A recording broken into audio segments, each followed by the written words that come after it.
आदाब, मैं हूं मुमताज आलम रिजवी और इस वक्त मैं आपकी खिदमत में लाइव हाजिर हूं। बात करूंगा इसराइल और फिलिस्तीन के मसले पर। जी हां, इसराइल और फिलिस्तीन जिस पर पूरी दुनिया की नजरें मरकूज हैं, लेकिन इसके साथ साथ जिस तरह से जंग का दायरा बढ़ता जा रहा है, हम देख रहे हैं कि ये जंग, आप यूक्रेन और रूस ले लीजिए, इसके अलावा ईरान और इसराइल, यही नहीं बल्कि यमन में जिस तरह से सऊदी अरब और यूएई आमने सामने हैं, तो अगर देखें तो ऐसा लग रहा है कि क्या तीसरी आलमी जंग की तैयारी है।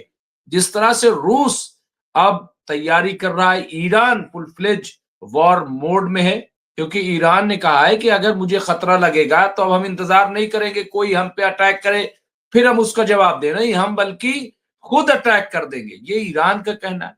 जहां तक प्रोटेस्ट का सवाल है, तो अगर एहतजाजात ईरान के अंदर हो रहे हैं तो अमेरिका भी उबल रहा है। आज जिस तरह से 35 साला एक खातून को मारा गया, एसिसिनेट किया गया, उसको लेकर के नाराजगी है। यही नहीं, कई स्टेट में मार्शल लॉ लगाना पड़ा। और अब जबकि खुद डोनाल्ड ट्रंप ये कह रहे हैं कि वो हो सकता है कि इसी साल हुकूमत से दस्तबरदार हो जाए, यानी उनका तख्ता पलट हो जाए एक तरीके से। ये तमाम ऐसी चीजें, वजह क्या है? चीन देखिए, वो पूरा सपोर्ट ईरान को कर रहा है, रूस पूरा सपोर्ट ईरान को कर रहा है, और सबसे अहम और इंपॉर्टेंट जो ब्रिक्स का इशू है, क्योंकि अगर आज डोनाल्ड ट्रंप बौखलाए हुए हैं, डोनाल्ड ट्रंप अगर परेशान है और उनको खतरा लाहक हुआ है, तो उसकी वजह एक है new world order, de dollarization और ब्रिक्स। ब्रिक्स ही वो बुनियाद है जहां पे न्यू वर्ल्ड ऑर्डर भी आएगा और जहां डी डॉलराइजेशन होगा। हिंदुस्तान के खिलाफ क्यों है डोनाल्ड ट्रंप? कोई कुछ भी कहे, लेकिन हिंदुस्तान के खिलाफ इसलिए है क्योंकि हिंदुस्तान ने सबसे पहले, मेरा ख्याल है कि डी डॉलराइजेशन की बुनियाद रख दी। अब कैसे रख दी? आप देखिए कि रूस के साथ, जिसके साथ अमेरिका नहीं चाहता था कि हिंदुस्तान बिजनेस करे, लेकिन रूस के साथ गए हिंदुस्तान ने पहली बार लोकल करेंसी, जिसे एलसी कहते हैं, वो टाई अप किया। इसके अलावा ईरान के साथ फिर से अपने रिश्ते मजबूत किए। चीन वजीर आजम नरेंद्र मोदी पहुंच गए। ये वो तमाम वजूहात हैं कि जिसकी वजह से डोनाल्ड ट्रंप जो है वो परेशान है, क्योंकि हिंदुस्तान एक बहुत बड़ा बाजार है। हिंदुस्तान में सरमायाकारी के लिए बहुत बड़े वसाइल हैं, और डोनाल्ड ट्रंप ये चाहते थे कि हिंदुस्तान का इस्तेमाल वो चीन के लिए करें, लेकिन हिंदुस्तान पाकिस्तान तो है नहीं, और हिंदुस्तान किसी के गुलामी में भी नहीं है कि जो जैसा कह दे। अब जिस तरह की बातें पिछले कुछ महीनों में डोनाल्ड ट्रंप हिंदुस्तान के लिए कर रहे हैं, आप वजीर आजम नरेंद्र मोदी को कि बगैर हमने कोई वो नहीं किया था आ गए, या ये कि हमने जंग रुकवा दी, ये तमाम दावे, असल में सच्ची बात ये है कि डोनाल्ड ट्रंप का ज़हनी तवाज़ुन कुछ बिगड़ गया। वो ईरान के बारे में कह रहे हैं कि तख्ता पलट हो जाएगा ईरान में, ईरान को धमकी दे रहे हैं। अब जब आयतुल्लाह सैयद अली खामनाई ने मुंह तोड़ जवाब दे दिया, अब बेचैन है। अरे तो आप तख्ता पलट कर दीजिए ना। आपने 12 दिन की जंग थोपी ईरान पे, तो जवाब में क्या मिला आपको? दुनिया ने देखा, B2 बम्बर ले जाकर के आपने वहां पे गिरा दिया, तो क्या हो गया? आपने कोशिश की कि जो न्यूक्लियर पावर प्रोग्राम है वो खत्म हो जाए ईरान का। आपने बड़े ऐलानात, झूठ भी बोले आपने कि साहब हमने तो तबाह कर दिया, लेकिन रूस और ईरान अब 8 बड़े न्यूक्लियर पावर स्टेशन बना रहे हैं, उस पे काम कर रहे हैं, और आप ही की एजेंसी कहती है कि साहब ईरान तो न्यूक्लियर पावर हो चुका है। तो डर तो आपका, और सबसे बड़ा डर जो इजराइल को है, क्योंकि आज की तारीख में B2 मिनी B2 बम्बर जो है वो ईरान ने तैयार कर लिया, जो बैलिस्टिक मिसाइल, ऐसी मिसाइल जो इनके बंकर को नुकसान पहुंचाएंगे। अभी तक क्या होता था इजराइल में कि जैसे ही हमला हुआ, सायरन बज गया, सारे लोग बंकर के अंदर। लेकिन जब बंकर ही डैमेज कर दिए जाएंगे ईरान की मिसाइल से, तब लोग कहां जाएंगे? आज मैं एक खबर पढ़ रहा था और मुझे बड़ी हंसी आ रही थी। हंसी आ रही थी कि साहब ईरान के अंदर भगदड़ मच गई, लोग ईरान छोड़ के भाग रहे हैं। और वो मीडिया लिख रहा है जिसने कभी नहीं लिखा कि इजराइल से लोग कैसे भागे। 50% कंपनियां इजराइल से भाग चुकी हैं अब तक। बड़े बड़े सरमायाकार जिनके पास डबल वीजा, वो छोड़ के चले गए। आपको एक और बात बताएं, इससे पहले हमने जिक्र किया, लेकिन मैं ये बता दूं कि इजराइल जो हुकूमत है वो लोगों को जाने नहीं दे रही। सबसे बड़ी बात यह, वरना तो पूरा ही इजराइल हो सकता है खाली हो जाता। आप बताइए आज की तारीख में वहां होटल इंडस्ट्री बंद हो गई। क्यों? क्योंकि कोई फॉरेनर आ नहीं रहा है, हालात खराब है। नंबर एक, ट्रांसपोर्ट इंडस्ट्री बंद हो गई। क्यों? क्योंकि जो सयाहत है, जो बाहर से टूरिस्ट आते हैं, टूरिज्म जिसको हम कहते हैं, जब टूरिज्म नहीं है तो एक टूरिज्म पर बाजार मुनहसिर होता है, डिपेंड होता है टूरिज्म पे। जब टूरिस्ट नहीं आएंगे तो बाजार कैसे चलेगा, आप बताइए। दूसरा, ट्रांसपोर्टेशन। भाई जब टूरिस्ट नहीं आएंगे तो जो वहां पे टैक्सीज है वो कैसे चलेंगे। नंबर तीन, जब टूरिस्ट नहीं आएंगे तो होटल कैसे रन करेंगे, क्योंकि इजराइल के अंदर तो वो चलेगा नहीं।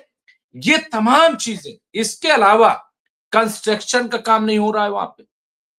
अभी जब ईरान के साथ जून में 12 रोजा जंग हुई और ईरान ने जिस तरह से नुकसान पहुंचाया, वहां पे 2/3 इमारतें वहां पे जो डैमेज की, आज तक उनकी मरम्मत का काम नहीं शुरू हो सका।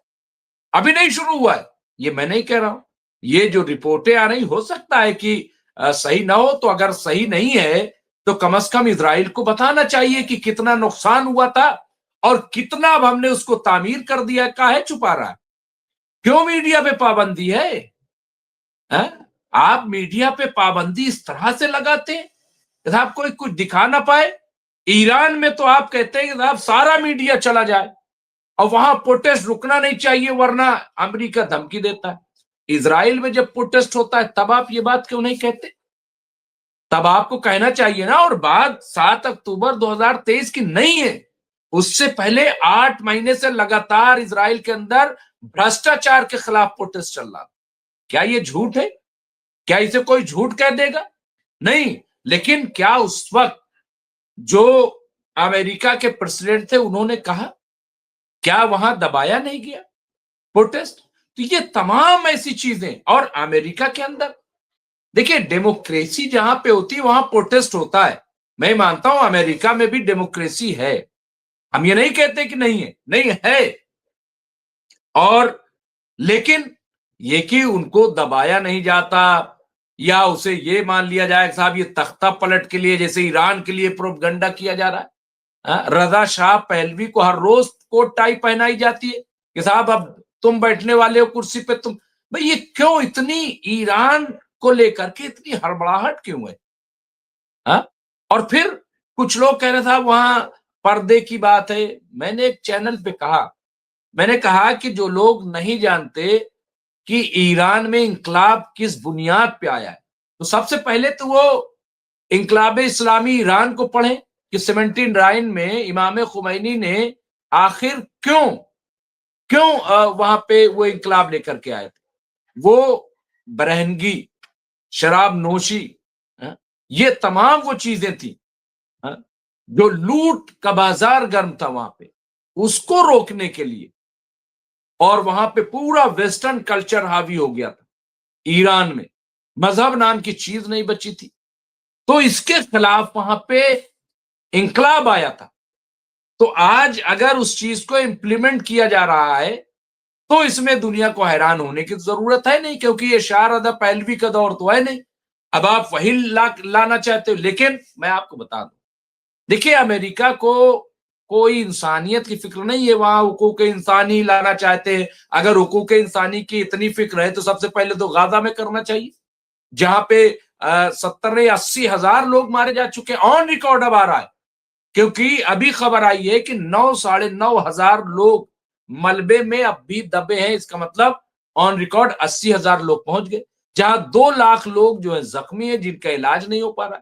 इसके अलावा ऐसे लोग हैं सर्दी में, बारिश में, आप देखिए कि लोगों के सरों पे छत नहीं है, तो अगर इतनी तुम्हारी इंसानियत बेदार है तो फिर यहां पे पहले कर लो ना, ईरान से पहले तो यहां करना चाहिए। फिर आप लेबनान में डिस्टर्ब कर रहे हो, आप यमन में डिस्टर्ब कर रहे हो, आप इराक को रोज धमकी दे रहे हो।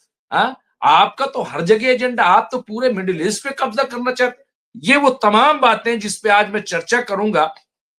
और मैं जो खास तौर से मैं अगर आपसे बात करूं, मैं एक स्क्रीन पे लाना चाहता हूं। हमारे साथ बहुत जल्द मेहमान जुड़ जाएंगे, एडवोकेट राशिद रिजवी साहब जुड़ेंगे हमारे साथ, और इसके साथ साथ हमारे साथ जुड़ जाएंगे फिरोज बख्श साहब। लेकिन मैं पहले वो तस्वीर आपकी खिदमत में पेश करना चाहता हूं। ये तस्वीर अगर आप देखेंगे तो आपको कम से कम अंदाजा होगा कि जो मैं बात कह रहा हूं। देखिए, आज की तारीख में अमेरिका ने अपना जो पूरा जो मैनेजमेंट खराब किया है, उसके लिए जिम्मेदार कौन है? क्या ईरान जिम्मेदार है क्या? भाई, हमेशा तुम तानाशाह रहोगे, हमेशा जो है जो चाहोगे वो करोगे, ऐसा तो नहीं हो सकता है, ऐसा नहीं हो सकता है। और ब्रिक्स को लेकर के जो आप बात कर रहे हो, ब्रिक्स का तो खेल हो चुका है। वहां सारे मुल्क आ रहे हैं, 70-80 मुल्क, और जिस दिन वहां की करेंसी डेवलप हो गई उस दिन अमेरिका खत्म, अमेरिका में कुछ नहीं बचेगा और अमेरिका के खंड खंड हो जाएंगे, पारा पारा होगा। और उसकी वजह क्या है मैं आपको बताता हूं। सबसे पहले आप ये देखिए, यहां पे रूस ने समुंदर में उतार दिया यमराज, यूएस ने भी एक्टिव किया डूम्सडे विमान।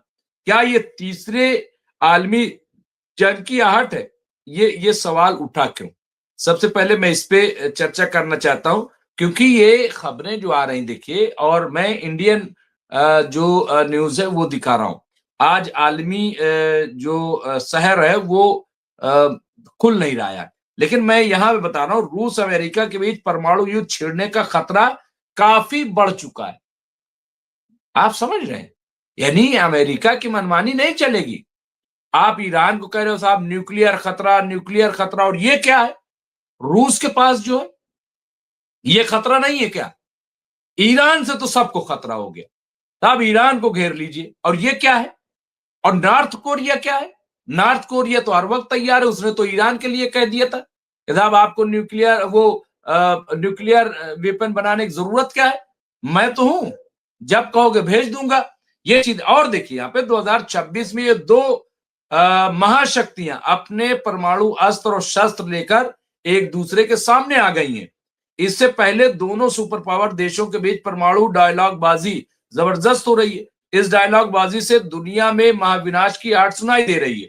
रूसी स्टेट डूमा की रक्षा समिति के पहले डिप्टी हेड और पुतिन के बेहद करीबी एलेक्सी जुरालेव ने अमेरिका को जोरदार अंदाज में धमकी दी है। अब ये आप देखिए, अमेरिका को धमकी दी है। और अमेरिका, मैंने अभी 2 दिन पहले एक बात कही थी, बहुत इंपॉर्टेंट, कि देखिए इस बार जब वार होगी, जंग होगी, तो वो इजराइल की कोई हैसियत नहीं बची है। इजराइल में जंग नहीं होगी, जंग अब दाखिल हो जाएगी अमेरिका के अंदर।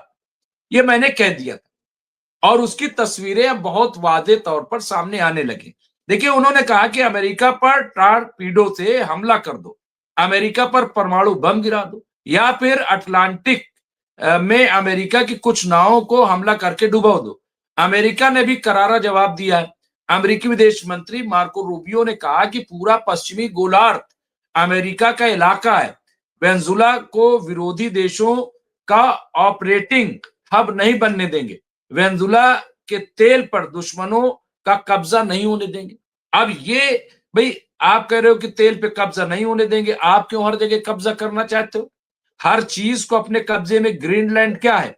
नाटो क्यों आपसे नाराज है? ये तमाम ऐसे सवाल हैं। मेरे साथ एडवोकेट राशिद रिजवी साहब जुड़ गए हैं, मैं उन्हें स्क्रीन पर लूंगा, क्योंकि बात मुझे बहुत ज्यादा आज नहीं फैलानी है।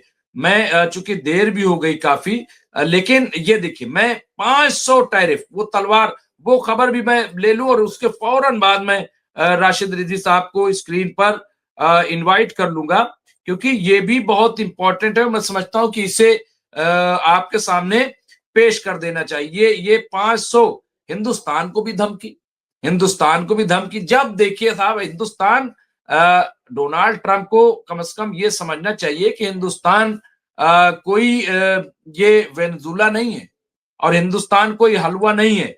ठीक है, पॉलिटिकल बयान इंटरनल कुछ हमारे लीडरान दे रहे हैं, लेकिन उस पे आप मत जाइएगा, उससे कोई फर्क पड़ने वाला नहीं है। अब ट्रंप की 500% टैरिफ वाली तलवार, मजबूरी या चाल, ब्रिक्स देशों की बड़ी टेंशन।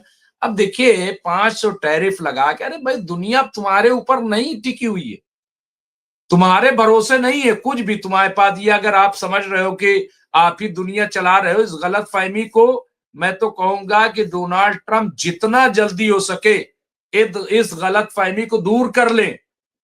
ईरान ने दुनिया की आंखें खोल दी, मैं पूरी जिम्मेदारी से बात कर रहा हूं कि बगैर बगैर डॉलर के और बगैर अमेरिका और वेस्टर्न वर्ल्ड के देश तरक्की कर सकते हैं, अपने पैरों पे खड़े हो सकते हैं। 5,000 से ज्यादा पाबंदी आपने लगाई और 45 साल हो गए, 45 साल, लेकिन क्या ईरान कमजोर हो गया? आज ईरान ही है आपने जिससे दोस्ती की, सऊदी अरब की बड़ी मदद की, टर्की की मदद की आपने, कतर की मदद की, सऊदी अरब, यूएई, इनकी मदद की, लेकिन इनकी कोई हैसियत है क्या सियासी? कोई हैसियत नहीं, कोई हैसियत नहीं है इनकी, आपके गुलाम है ये। दुनिया ने देखा, लेकिन हैसियत दुनिया में एज ए लीडर किसकी है? ईरान की। एज ए लीडर आज किसकी हैसियत है? Supreme leader of Iran Ayatollah Syed Ali खामनाई की। ये है हकीकत। और इसीलिए मैं देखिए कहना चाहता हूं कि दुनिया किसके पीछे चलती है? दुनिया गुलामों के पीछे नहीं चलती, दुनिया लीडर के पीछे चलती है, लीडर के पीछे। और आज तमाम मसलकी इख्तलाफात से ऊपर उठ करके दुनिया के मुसलमान, मैं हुक्मरान की बात नहीं कर रहा हूं, मुसलमान दुनिया के आज आयतुल्लाह सैयद अली खामनाई का लोहा मानने के लिए मजबूर हैं, मजबूर हैं, क्योंकि और कोई है नहीं। कौन है? और कौन है जो अमेरिका के आंख से आंख मिलाकर देखे? और कौन है जो इजराइल को सबक सिखाए? कोई नहीं। बहरहाल यहां देखिए, अमेरिकी राष्ट्रपति डोनाल्ड ट्रंप ने विश्व में एक साथ कई मोर्चे खोल दिए। उनकी मंशा ब्रिक्स देशों को आर्थिक नुकसान पहुंचाने की भी है। इसी वजह से उन्होंने एक बड़ा फैसला लिया। ये फैसला भारत के लिए भी नुकसानदायक साबित हो सकता है, क्योंकि भारत ब्रिक्स समूह का अहम सदस्य है। और इससे पहले उन्होंने कहा था 5 ईरान समेत 5 मुल्क हैं जिनको हम टारगेट में लेंगे, लेकिन ये सब गिदड़ बाप की